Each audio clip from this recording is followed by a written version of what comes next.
Hi, I'm Ken Kessler, and welcome to the Sounds of Christmas podcast. If you're new to this podcast, I want to start by saying thanks for joining us. If you're not so new, welcome back. Either way, I'm glad you're here. Now, to avoid any confusion, I want to say there won't be any music played here. This is a place for conversation. I'll talk about Christmas music and some related topics, sometimes by myself and sometimes with guests. If you're looking for music, just go to soundsofchristmas.com and click on the tree or the player on the front page or on the Listen Now page. We play the best variety of Christmas music all year long. Well, except in October, when we play the best variety of Halloween music. I'm very happy to have today's guest with me for a variety of reasons. Most importantly, because she's my wife. She also put out some wonderful Christmas music a while back, and she has some Christmas stories that I think you might be interested in. Lisa Kessler, thanks so much for joining us today. Hi, thanks for having me. You've released 2 CDs, a CD of Broadway show tunes, and then a Christmas CD that listeners of the Sounds of Christmas will probably be familiar with. The Magic of Christmas came out, I think, in 2009. Is that right? Oh, I can't remember. I think so. I think that's the right year. I think it is. Yeah, I believe that's right. So if you listen to the Sounds of Christmas, you've certainly heard Lisa's versions of Christmas Vacation and Merry Christmas, Darling, and many other songs. Other than me trying to make you record certain things and push you to do this CD, what do you remember about putting together this release? Oh, the CD was very fun because my favorite accompanist was all over it, making his own arrangements of the songs. Steve Sivkovich is a gifted accompanist, and he made it so much fun. All of the arrangements were basically his. He's one of those people who can embellish anything. And our production guy, who was the engineer who was making magic, found kids to help sing backup on Christmas Vacation. And anyway, it was very fun, very holiday-ish. Got you in the mood for the holiday times. It was good. I honestly can't remember if the Magic of Christmas, the whole album, the idea of it was my idea that I tried to push on you to make you do, or if this is something that you wanted to do. Do you remember? Well, I had started the Broadway show tune CD, I think before we got married, before you were even on the West Coast. And I thought that I was done. And Ken has an online Christmas radio station, and he's really into Christmas music. And I have always been a church musician my entire adult life. And so I have a huge repertoire of Christmas music. And I think that you probably said we should record it, but I put together the song list, I think, with Steve, and we picked our favorites. Christmas Vacation was totally Ken's idea because I love that movie, and he tracked down trying to get the rights so that we could record it. So that was all Ken, but I think the rest of it was mine. I think so. Were there any particular artists or Christmas songs that sort of inspired you along the way to record the songs that you did? No, they were pretty much inspired by my favorites, also Steve's favorites. Perfect Christmas Night was fun because that's from The Grinch, which I love. And I'm trying to think the other songs. The other songs were pretty much classics. I did Rudolph the Red-Nosed Reindeer because that's my daughter's favorite Christmas song. And Steve and I had so much fun on the second verse. We kind of took off and did our own thing, and that was very fun. So she approved. But the rest of them, I think, were just classics that I love and that I loved singing with Steve because he really made them come alive. So it was fun. I remember pushing for Christmas Vacation for a couple of reasons. I knew it was a family favorite movie. And I also knew, because of the Sounds of Christmas radio station, that there weren't very many versions of it, not at that time anyway. And the original version that appears in the movie was actually locked in a vault and it belonged to Prince because his label had recorded it, and he had tried to do other things with his label and had issues with friends that were no longer friends, and he got fed up and he locked up the vault, and Christmas Vacation was one of the songs that was in there. So the original version wasn't out and available, and no one seemed to be covering it. And I thought, this is a song, it'd be great if it was a song that would make a whole lot of money, but really I thought this is a song that people like, and it has a nice connection to the holidays and to a movie that a lot of people love, and you don't get to hear it on the radio because of legal reasons and all that kind of stuff. So I remember really pushing to get that one out there. Since then, there have been lots of other recordings, and the vault has opened up, and that original version is available again, in addition to so many more, and people putting their own spins on it. But back in 2009, which doesn't seem like it was that long ago, that right? that wasn't the case. So that was why I really hope that you would record that one. You were right, because that was the song off of the Christmas CD that got played on terrestrial radio also that year. Yeah, yes, it did. I was very happy and proud and all that kind of stuff that I could do that, just to be able to share the Christmas music, because that's really what the Sounds of Christmas is all about. But since you released The Magic of Christmas, you have released 40 paranormal romance novels. Wow. 40. Yes, I've written a lot of books. Yeah. Yeah. And the latest that just came out, and really, it's fun to be able to reminisce with you about the Christmas music, and we're certainly all about the Christmas music. But the latest story that you've just released, the novella, is actually a Christmas story. It is. It's called A Winter's Wish, and it's just out now. You can grab it. It's full of holiday magic, literally. And it was so much fun to write, and adorable, and melted my heart. Usually my paranormal romances have very high stakes, life and death, and there's fights and blood, and the Christmas novella does not. It's very magical and pretty light for me.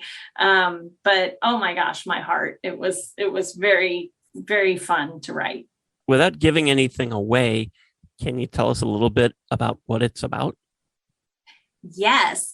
So the idea germinated because another author friend wanted to put together some Fae holiday stories. But of course, I'm thinking about it, and I'm thinking, well, the Fae don't celebrate Christmas. But when I write these, I call them the Summerland stories, and they're always about a Fae creature who crosses the veil into the world of man. So she is very magical, and I always pair them with very mortal human men. So these are not men with, any kind of special powers. They're just really down to earth guys who are usually down on their luck and feeling very less than magic. One of them, the hero, was Scott from Jiffy Lube. In this particular book, it's Darren, who is the down and out songwriter, and it's December and he can't quite make his rent. And his cousin, who is a manager of the Promenade in Santa Monica, California, calls him up in a panic one morning because his Santa has food poisoning. And it's the big parade, and they have to have Santa in it. So he asked Darren to be Santa. And Darren thought, well, I do need to make rent. How bad could it be? And meanwhile, I have a warrior elf from the Winter Realm who has the magic is dying in her world. And there is a prophecy about a wisher. And she needs to find the wisher in order to save her world, and she needs the blood of the wisher to do it. So she's a big warrior elf, and off she goes, and she crosses the veil looking for the wisher, and she happens to pop through the veil right where the parade is getting together, and they grab her and go, oh, it's our elf. And so she gets paired up with Darren as his elf, as Santa's elf. And so anyway, it was pretty darn adorable because he, of course, doesn't realize she's a real elf, and she doesn't realize that they think she's a fake elf. So anyway, it was very fun. It's a very fun fish out of water, and so chock full of holiday goodness and holiday wishes that you make with your whole heart, and all the magic that comes with that. So it was very fun. And where can everybody find your new novella? It's available everywhere. So wherever you like to grab your ebooks, it's on Amazon, Barnes and Noble, Kobo, Apple, the Google Play Store. It's everywhere. So I hope that you will grab it, and I hope it will bring you some Christmas magic, warm feelings inside, because Darren was a songwriter, and every time I write a musician in my books, it's always very near and dear to me, but also stressful, because when I write a musician in my books, if they have to write a song, that means Lisa has to write a song. and I am not a poet, but the song that he wrote about the one wish at Christmas was beautiful. And so anyway, I'm very happy with how it turned out, and I hope that everyone, it will bring you some Christmas cheer. Okay, not to put you on the spot, and I can edit this out if we don't like it. But Okay. Since you have written a Christmas song for this novella, have you considered recording it yourself? No, because I am not an accompanist. So I would have to find someone who would help me write an accompaniment to go with it. Otherwise, I would just have to sing it a cappella, and it would not be nearly as magical. But in my head, it's a beautiful song with a guitar. Okay.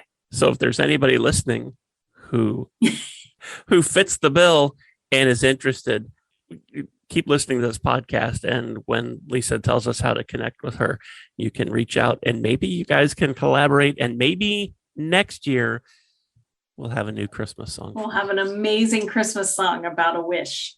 Right. Right. So this one is called A Winter Wish, but this is not your first Christmas story. You have another Christmas novella from just a couple years ago, I think. I do. It's a werewolf novella. It's called The Lone Wolf's Wish. That one has a little bit more fighting than the Summerland stories with the Fae, because it's werewolves. But The Lone Wolf's Wish is a really cool, it's a Southwest Christmas. It takes place in Sedona.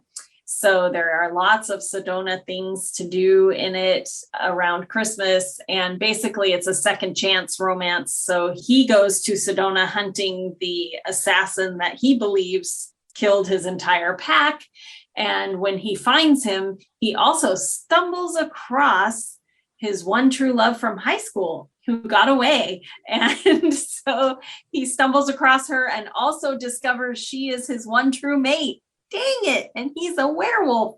So anyway, and fun ensues because he is a werewolf, and it opens on the full moon, and she is a veterinarian, and she finds this giant wolf who protected her from getting shot, and she takes him back to the vet hospital to fix him up, and is very surprised when there's a man in the vet hospital. This novella is connected to a series, isn't it? Yes, it's actually a bridge between the Moon series and the Sedona Pack series. So it's like a prequel to the Sedona Pack, but it happens after the Moon series is finished.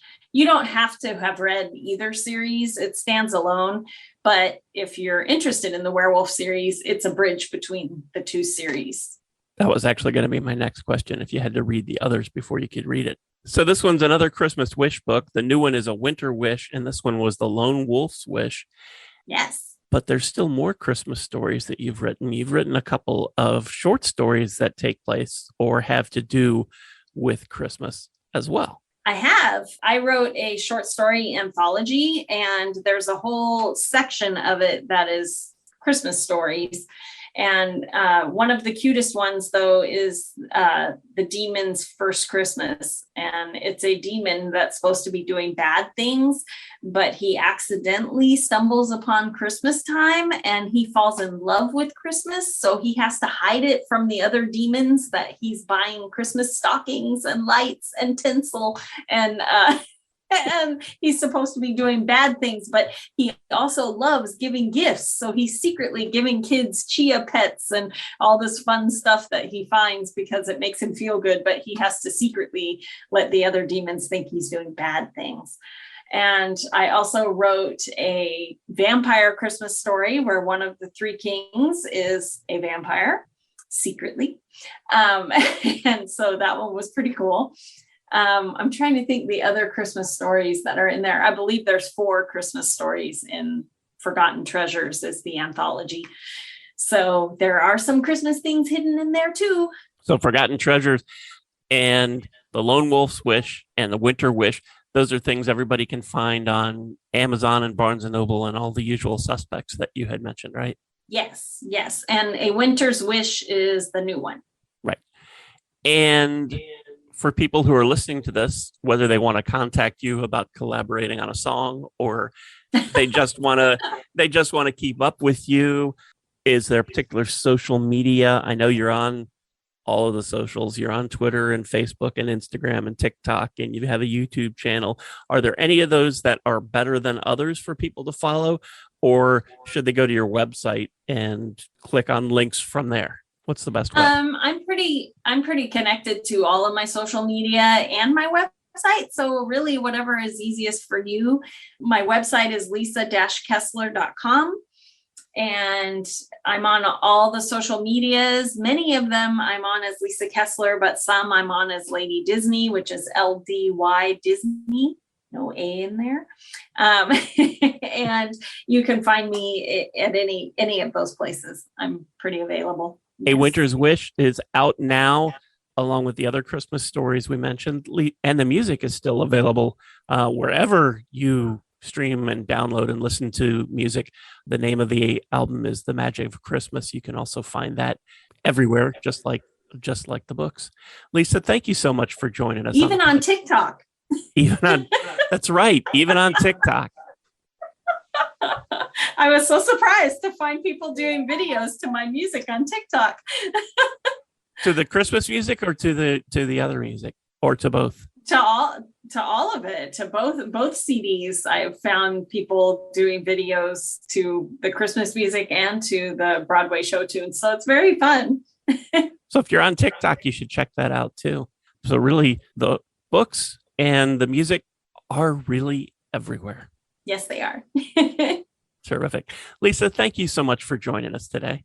Thank you for having me. Merry Christmas, everyone. And thank you so much for listening, helping us share some Christmas spirit and helping this podcast continue to grow. Since you're listening now, you've obviously found us somewhere. But if there's another site you like to use for podcasts, check out our podcast page on our website for the complete list of everywhere you can listen to the Sounds of Christmas podcast. And again, the website is soundsofchristmas.com. Then just click on the podcast tab. For the Sounds of Christmas station, to listen to the music, you'll need to stick with our website or our app in the Google Play Store. If you have comments or suggestions, feel free to reach out to me on social media or through the website. Thanks again. And may you always believe in Santa Claus.